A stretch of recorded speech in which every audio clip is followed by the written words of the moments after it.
Una de las ilustraciones más interesantes que he escuchado en un sermón es la del armiño blanco. Esta analogía tenía como propósito comparar la manera en la que este animal cuida su piel blanca de invierno con la forma en la que un cristiano debería guardar su santidad. Se dice que la piel del armiño es una de las más valiosas y codiciadas en la industria de la moda, especialmente en Europa. En lugares donde los periodos de invierno son extensos, la piel de los armiños puede alcanzar un color blanco puro. Y es por esto que la confección de prendas utilizando la piel de este animal era considerada como un símbolo de riqueza y lujo en estas sociedades. Pero cazar armiños no es una tarea sencilla. Una de las técnicas más curiosas que usan los cazadores para capturarlos es untar brea o alguna sustancia viscosa en la entrada de las cuevas donde habitan. Así, cuando el animal vuelve y se encuentra con esta sustancia en la entrada de su hogar, prefiere detenerse, bajar la guardia y dejar que lo cacen antes de permitir que su piel se ensucie.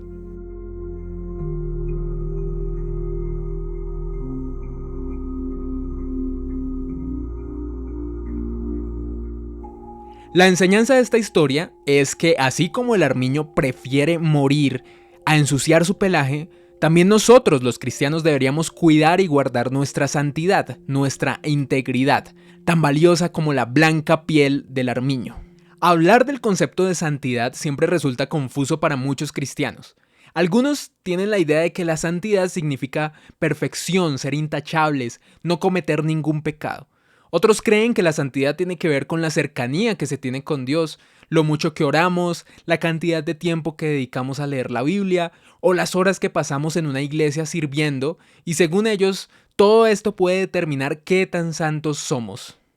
Por otro lado, una de las definiciones más conocidas, y puede ser la perspectiva de muchos de los no creyentes, es que la santidad se obtiene con este proceso que lleva a cabo la Iglesia Católica llamado la canonización, que no es más que una investigación que se hace sobre la vida de una persona difunta, sus obras, sus enseñanzas, donde también se espera un suceso sobrenatural como un milagro que confirme que esta persona, según la Iglesia Católica, sea considerada como una persona santa. En el imaginario colectivo está la idea de que los santos son esas personas que merecen devoción y reverencia por haber tenido vidas inmaculadas y haber hecho siempre el bien. De ahí frases que utilizamos en Latinoamérica como esa persona no es santa o santo de mi devoción, porque precisamente el adjetivo santo está directamente vinculado a alguien a quien hay que reverenciar y adorar por el hecho de ser bueno. Ahora, ¿qué responderían ustedes si les pregunto qué es la santidad? Según la Biblia, santidad significa separación o estar separado. La palabra hebrea para santidad es kadosh, que traduce estar separado o estar apartado. En la Biblia se presenta una dualidad clara entre la santidad y el pecado como dos ideas totalmente opuestas. En el Antiguo Testamento, para entrar al tabernáculo o al templo y ofrecer sacrificio, los sacerdotes tenían que pasar por un proceso de purificación antes de entrar a una habitación llamada el lugar santísimo. En ese lugar se realizaba el último paso del ritual de sacrificios, donde se rociaba la sangre del animal sobre el cual simbólicamente quedaban los pecados del pueblo. Donde había santidad no podía existir pecado o impurezas. Hoy en día suena extraño, pero estos lugares que Dios establecía para llevar a cabo estos sacrificios, de hecho eran símbolos o representaciones del lugar donde Dios habita, lo que todos llamamos o conocemos como el cielo. Por eso es que en la Biblia encontramos reglas que suenan extrañas para muchos, como que las personas con discapacidades físicas no podían entrar a este lugar, no porque Dios quisiera que fueran discriminadas, sino porque la enfermedad o una discapacidad hacen parte de un mundo donde habita el pecado y va en contra, es una idea contraria a la idea original de Dios para el ser humano, que es este paraíso donde convivimos con su presencia y no hay muerte ni enfermedad. Sin embargo, algo cambia con la llegada de Jesús. Sabemos que Jesús abolió todo el sistema de sacrificios en el templo porque Él mismo se ofrece como un sacrificio, pero también es el sumo sacerdote limpio de pecados que derrama su sangre para el perdón y la salvación de la humanidad. Después de Jesús, la santidad no se encuentra en un lugar físico al que vayamos, sino que todo el que crea en Él llega a ser no solamente salvo, sino también santo, es decir, apartado y separado. Esto es importante porque la santidad no se trata de ir a una iglesia o pasar por procesos extensos de limpieza y oración para ser puros y santos. La santidad tampoco es una canonización. Somos santos por creer que Jesús murió por nuestros pecados y su presencia ahora habita en nosotros, al ser el nuevo templo del Espíritu Santo. Pero, ¿cómo es posible que sigamos siendo santos si seguimos cometiendo pecados? La respuesta está en la manera de ver la santidad. No se trata de nuestra perspectiva humana sobre la santidad. Y es aquí donde encontramos muchas mentiras y distorsiones. Cuando el hombre trata de definir la santidad o calificar algo como santo o no según su propia perspectiva. Nuestra posición como santos está definida por la manera en que Dios nos ve. Gracias al sacrificio de Jesús, Dios nos ve como santos, limpios de pecado. Por eso dice Hebreos 10:10, pues la voluntad de Dios fue que el sacrificio del cuerpo de Jesucristo nos hiciera santos una vez y para siempre.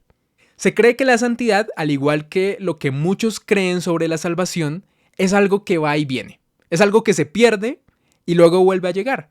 Entonces Jesús nos santificó, pero cuando pecamos de repente dejamos de ser santos ante Dios.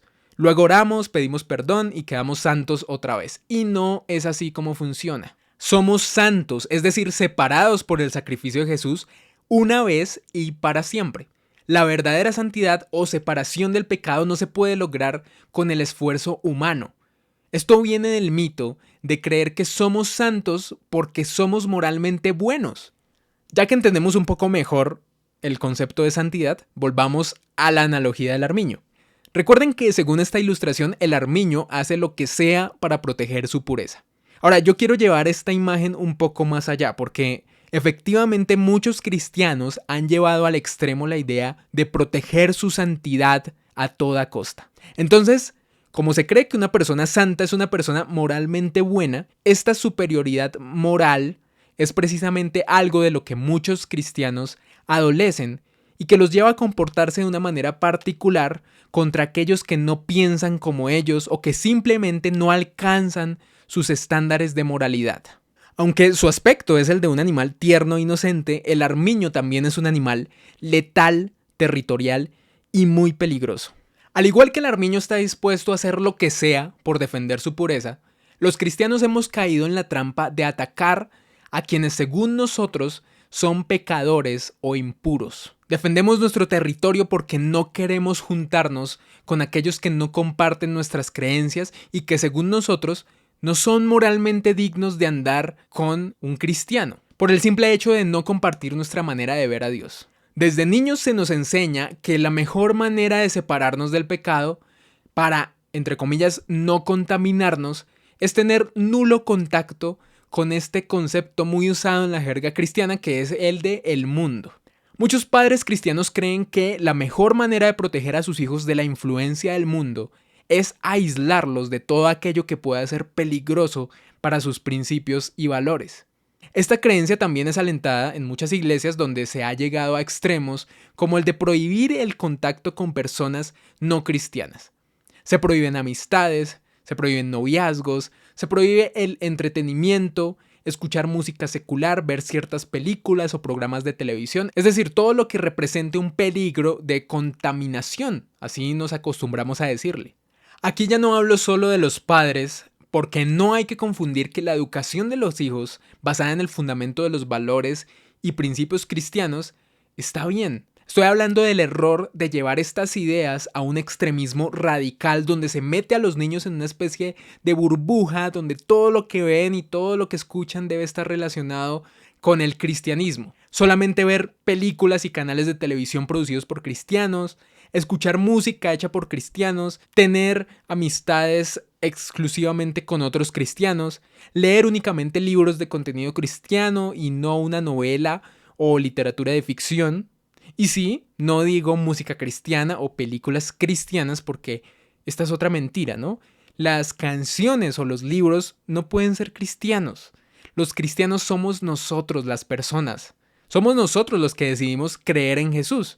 Pero por alguna razón tenemos este afán por catalogar todo como si el mundo fuera blanco y negro, ¿no? Cristiano o no cristiano. Con estas ideas crecen muchas personas. Gracias a este tipo de mentiras, muchos niños crecen y no se les permite ni siquiera estudiar una carrera. Sus padres están tan obsesionados con no permitir que se contaminen que no les dan la opción de estudiar otra cosa que no sea teología en los seminarios de sus iglesias o en universidades dirigidas por cristianos. El problema de las burbujas es que en algún momento explotan. Por más que el armiño busque proteger su piel de ser ensuciada, necesita cazar, comer, reproducirse.